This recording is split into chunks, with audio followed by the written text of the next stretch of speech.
Welcome to Project GUT's Greenhouse Gases and Climate Change Unit. Before beginning this unit with students, there are certain concepts you should make sure to introduce, such as climate change and the evidence for climate change, greenhouse gases and the greenhouse effect, as well as the difference between climate and weather. A brief overview of these concepts is included in the unit, but it's better if you've had some time with your students beforehand to understand these concepts. The Environmental Protection Agency website has many resources to help people of all ages understand what the greenhouse effect and climate change are. You should plan on watching this video with your students when you start this unit. So, what is the greenhouse effect?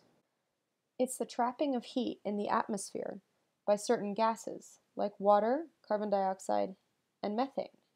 As for climate change, that is a long-term shift in the statistics of the weather. The difference between climate and weather is important to understand too. Weather is the experienced temperature and precipitation on a given day or for a few days. Weather models track changes in weather systems and lose accuracy after a few days. Climate deals with change over decades or even 100 years into the future. Another important aspect of climate is that it is a complex system, and it has the following characteristics of complex systems. The behavior of the complex system, seen as a whole, can't be explained directly from an understanding of how the individual parts of the system work. In other words, the sum of the parts is greater than the whole. We call this emergent behavior. We saw this in the turn and walk activity in Module 1. Climate change also has numerous feedback loops. Feedback is a circular process in which a system's output is returned or fed back into the system as input.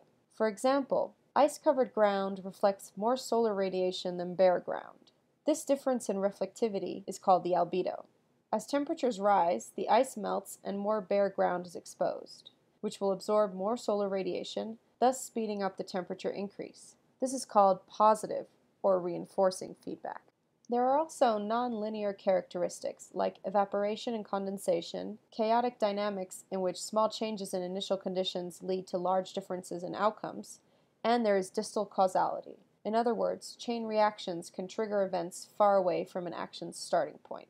Complex systems can be hard to understand and predict, so computer modeling and simulation are essential tools to achieve this. The evidence for current climate change is plentiful. Have a look at resources on the EPA and IPCC websites for more information.